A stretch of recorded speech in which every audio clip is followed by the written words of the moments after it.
சில பேர் எரேமியான்னு சொல்கிறாங்க, சில பேர் தீர்க்கதரிசிகளில் ஒருவன்னு சொல்கிறாங்க. அப்போ இயேசு கிறிஸ்துவை பார்த்தீங்கன்னா இந்த உலக ஜனங்கள் வந்துட்டு அநேக விதமாக பார்க்கிறார்கள்.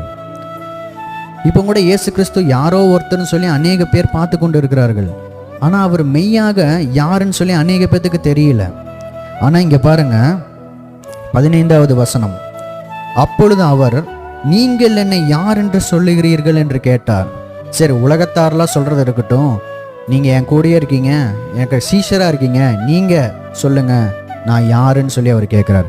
அதற்கு பாருங்க, சீமோன் பேதுரு பிரதியுத்தரமாக, நீர் ஜீவனுள்ள தேவனுடைய குமாரனாகிய கிறிஸ்து என்றான். நீர் ஜீவனுள்ள தேவனுடைய குமாரன். அவர் யாருடைய குமாரன்? ஜீவனுள்ள தேவனுடைய குமாரன் என்கிற கிறிஸ்து என்றார். பாருங்க, சீஷர்களுக்கு மட்டும்தான் தெரியுது.